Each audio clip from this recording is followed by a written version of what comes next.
Hi friends! Welcome back to my channel. ఈరోజు నేను lunch బాక్స్‌లోకి ఈజీగా చేసుకునే రైస్ రెసిపీని చూపించబోతున్నాను. ఇది టేస్ట్ కూడా చాలా బావుంటుంది. చాలా క్విక్‌గా కూడా ప్రిపేర్ చేసుకోవచ్చు. ఇప్పుడు తయారీ విధానం చూద్దాం.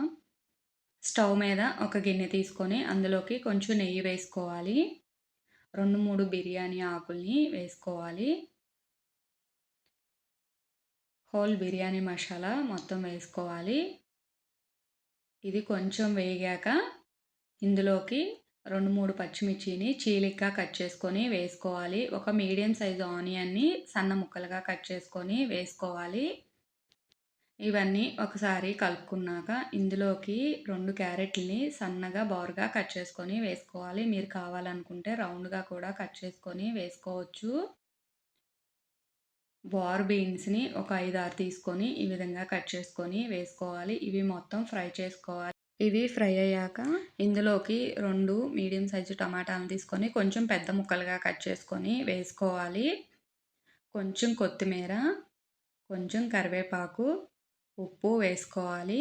గ్యాస్ మీడియం ఫ్లేమ్‌లో పెట్టుకొని ఒకసారి కలుపుకొని మూత పెట్టుకొని ఇదంతా మగ్గేంత వరకు ఉడికించుకోవాలి. ఇది కంప్లీట్‌గా మగ్గిపోయాక ఇందులోకి మనం ఏ గ్లాస్‌తో అయితే బియ్యం తీసుకున్నామో అదే గ్లాస్‌తో 3:30 గ్లాసులని వాటర్‌ని వేసుకోవాలి. నేను బాస్మతి బియ్యం తీసుకున్నాను. మీరు కావాలి అనుకుంటే నార్మల్ బియ్యంతోనైనా ఈ రైస్‌ని చేసుకోవచ్చు. మూత పెట్టుకొని ఈ వాటర్ మరిగేంత వరకు ఉడికించుకోవాలి. మనం ఈ రైస్‌ని ప్రిపేర్ చేసుకునే ముందే ఒక హాఫ్ అన్ అవర్ ముందు బియ్యాన్ని నానబెట్టుకోవాలి. నేను ఆల్రెడీ వాటిని నీట్‌గా కడుక్కొని నానబెట్టుకున్న బాస్మతి బియ్యాన్ని వేస్తున్నాను. వాటరు మరిగాక ఈ బియ్యం మొత్తం ఇందులో వేసుకోవాలి. ఇలా బియ్యాన్ని నానబెట్టుకొని వేసుకోవటం వల్ల రైసు పర్ఫెక్ట్‌గా ఉంటుందండి.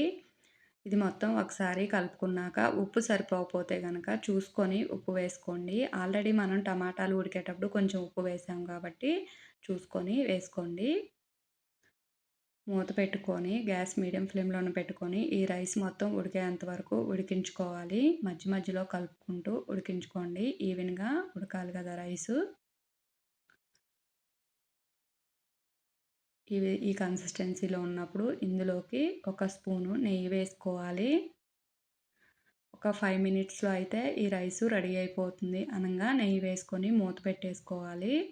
రైసు కంప్లీట్‌గా ఉడికిపోయింది కదా! ఇప్పుడు గ్యాస్ టర్న్ ఆఫ్ చేసుకోవాలి. ఒక 10 మినిట్స్ తర్వాత సర్వ్ చేసుకోవాలండి. వెంటనే సర్వ్ చేసుకున్నట్లయితే కొంచెం తేమగా అనిపిస్తుంది. ఇలా రెడీ అయిపోయిన రైస్‌ని ఒక సర్వింగ్ ప్లేట్‌లోకి తీసుకొని సర్వ్ చేసుకొని తినేయడమే వేడివేడిగా. ఇది టేస్ట్ కూడా చాలా బావుందండి. పిల్లలు కూడా చాలా ఇష్టంగా తింటారు. మీరు కూడా ఈ రైస్ రెసిపీని ట్రై చేసి ఎలా వచ్చిందో నాకు కామెంట్ చేయండి. ఈ వీడియో నచ్చితే ప్లీజ్ లైక్ చేయండి, సబ్స్క్రైబ్ చేయండి, షేర్ చేయండి. Thank you for watching.